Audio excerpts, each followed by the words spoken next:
ቤተሰብ ሩታ እንግዲህ በቁጥጥር ስር መዋል አለባት የሚሉ መረጃዎች በጣም እንትን እያሉ ነው። ቡዜ ደግሞ ማሳዝ ያለብኝን ነገር አስዛለሁ፣ ምን እንዳደረገችው በምን አይነት መልኩ እንደዚህ እንዳደረገችው ለህዝብ አጋልጣታለሁ። ያደረገችውን ነገር እንደዚህ አይነት ስራ ምሰራ ነገ ከኛ ላይ ምን እንደሚደረግ ከህዝብ ላይ ምን እያደረገች እንደሆነ በእንደዚህ አይነት ይሄ ህገ ወጥ እጽ ነው። ገባችሁ አይደለ? በህግ የተፈቀደለት ምናምን አይደለም። አንድን ሰው የማደንዘዝ የሆነ ነገር የማድረግ ምንም የማድረግ ማንም መብት የለውም። ማንም መብት የለውም። ገባችሁ? ይሄ ህገ ወጥ ይሄ ከናይጄሪያ ምናምን እያስመጣች ነው አሉ እንደዚህ እያደረገች ያለች እና ፕሊስ ከሩታ ጎን ራሱ የምታለቀልቁ ሰዎች ተጠንቀቁ። ልክ እንደ ኤፍሬም ታስራችሁ እንዳትቀሩ።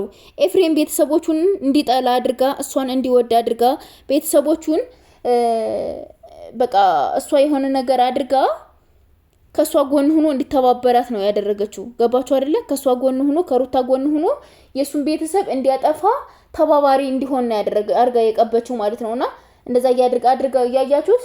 አሁን ደግሞ አብርሽን እንደዛ አደንዝዛ ቤት ጎልታ ቤት እንዳይወጣ ምን እንዳይል ስልኩን አጠፋፍቶ ማንንም ትዝ እንዳይለው ማንንም ቢደውልለት ማንንም ምን ቢመስለው ምንም እንዳይመስለው አድርጋ እሷን አስወድዳ ሌሎቹን ግን እንዲጠላ የሚያደርግ ነገር አርጋበታለች በአብርሽ ላይ ማለት ነው።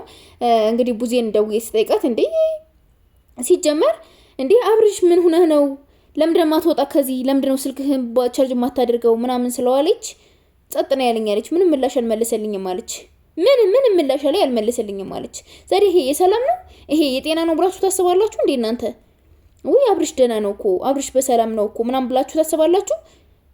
ደግሞ ትናንት ወደ ቀድሞ ማንነቱ ወደ ቀድሞ እንትኑ ቀልቡ መልሼዋለሁ ተመልሷል። እንደዛ ምን ነበረ እስካሁን? አንቺ እኮ ነሽ ያበድሽ፣ ሁሌም እብድ የጋኔል መሰብሰቢያ ሆነሽ ያለሽው። ይሄ የማንንም ስር በጣሽና ቆራጭ ከቤትሽ እያመጣሽ እያስገባሽ አስሩን ነገር እያደረግሽ ቤትሽ ምናምን እንደዚህ እንትን የምትይው ቤቷ እንደምናምን ነው ሲጨስ የሚውለው ነው የምትበይው አይደል እንዴ?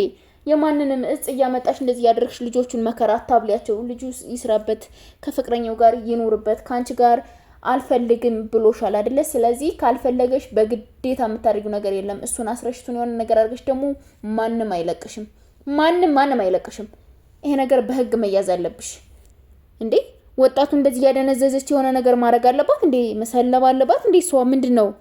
እንዴት ነው ራሱ እንደዚህ የሚያደርጉት? ራሱ ነው ያልገባኝም፣ ግራ ነው የሚያጋባው እንጂ አብርሽ ሄርሜላን ማየት እንዴት እንደሚሳሳላት በአካል ብታዩ እንዴት እንትን እንደሚላት አለች ቡዜ።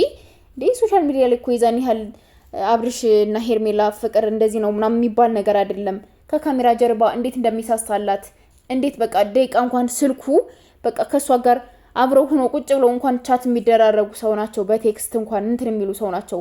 እኛ ጋር ቁጭ ሲሉ ምናምን እንኳንስ ይሄን ያህል 24 ሰዓት ሙሉ ስልኩን ዘግቶ እዛ ቤት ያለ መውጣት ያለ ምንም ምክንያት አይደለም። የሆነ ነገር አርጋበት ነው ወንድሜ ላይ ነው ያለች። እውነቷ ነው 100% የሆነ ነገር ስላደረገችበት ነው እንጂ ዝም ብሎ አብርሽ ከሩታ ቤት ቁጭ ብሎ አልወጣም እዚህ ቤት ነው መሆን የሚልበት ምንም አይነት ምክንያት የለም።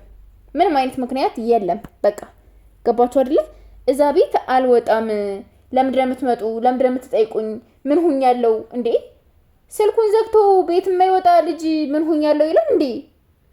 እንዴት ነው ምን ሁኛለው የምትለው? አብርሽ የሆንከውንማ ማወቅ አለብህ። አንተ እኮ ምን እንደሆንክ ምን እንደተደረገብህ ምንም አታውቅም።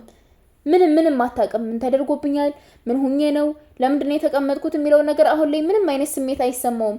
ነገ የሆነ ነገር ተጎድቶ የሆነ ነገር ባዶ ሲሆን የሆነ ነገሩን ከጨረሰ በኋላ ግን የዛኔ ነው የሚሰማው። አሁን ግን ቡዜ ይዘሽ ወተሽ ከቤትሽ ወስደሽ ጸበል ወስደሽ ይሄ ልጅ ማስጠመቅ አለብሽ ምናምን። ሄርሜላም ከጎኑ አለች። ልክ ሰፍሰፍ ብላ ነው የምትወደው አብርሽንና ማድረግ ያለባትን ሁላ ታደርጋለች። መሆን ያለበትን መክፈል ያለባትን ዋጋ ሁሉ ለአብርሽ ከፍላ አብርሽን ወደ ቀልቡ እንዲመለስ አድርጉት። ከዛ ውጭ የማንንም አህያ የማንንም እንትን መጫወቻማ መሆን የለበትም አብርሽ። የማንም በሩታ እጅ ላይ ሊወርቅ አብርሽ አያድርገውም። ከምር አይደረግም እንደዛ። ዴቭ አንደኛ ለቅላቂ ዴቭ አለ። አሁን ዛሬ ቆይ ይመጣላችኋል። ይሙጢ ማለት ነው። ሞልጨን ነው የምንጠለው። ዴቭ አሁን እያለቀለቀ ነው የሚመጣ። የአለቅላቂ ከሩታ ጎን እሱም እኮ የሆነ ነገር አድርጋበታለች። ሲጀመር አልፈርድም፣ በእነሱ አልፈርድም። ገባችሁ አይደል? አሁን ኤፍሬም ብዙዎቻችን እንደዚህ እንትን ብሎ ምናምን እንላለን። እዛ ጋር እየተርመጠመጠ ነው እሱ ከሷ ቂጥ እንዳይጠፋ አድርጋ እንትን ያለችው ከሷ ቤት እሷ እንደዚህ ነው እንደዛ ነው። ተው ኤፍሬም፣ ሩታ የምታደርገው ነገር ጥሩ አይደለም። ተው ተው ተዋል ነው ቤተሰቦቹን አስጠልቶ እሷን እንዲወድ ያደረገችው። ሰው እንዴት ቤተሰቡን ጠልቶ ሌላን ሰው ይወዳል? እንዴት ቤተሰብን እየተሳደበች ያለች ልጅ የራሷን ቤተሰብ ማታከብር የሰው ቤተሰብ ማታከብር ልጅ እየተሳደበች በአደባባይ ያለች ልጅ እንዴት እሷን ደግፎ እነሱ ሊነቅፍ የሚችልበት ምክንያት ምንድነው? እስኪ ንገሩኝ። በምን አይነት ሰላም ነው ይሄ ነገር ሊሆን የሚችለው? በምን አይነት ኬዝ ነው ይሄ ነገር ሊሳካ ሊሆን የሚችለው? እንዴት ነው ብላችሁ ማሰብ አለባችሁ። በሰላም አይደለም። ኤፍሬም እያደረገው ያለው ነገር ሲጀመር እሷ ጋር በምንም መልኩ እንዳይጣላ አድርጋ ጠልፋ አስራ ይዘዋለች። ከሩታ ጋር በምንም መልኩ እንዳይጣላ አድርጋ ማለት ነው። እና ያስጠላል። በጣም ነው የሚደብረው። በጣም ይደብራል። በጣም ነው የሚያስጠላ። ለማንኛውም ሁላችሁም ሸር ያደርጋችሁ አድርሱላቸው። ማታ ይመጣሉ እንመጣለን ብላኛለች ቡዜ። ያለውን ነገር አብረን እናያለን። እስከዛው ሰላም ቆዩልኝ ባይ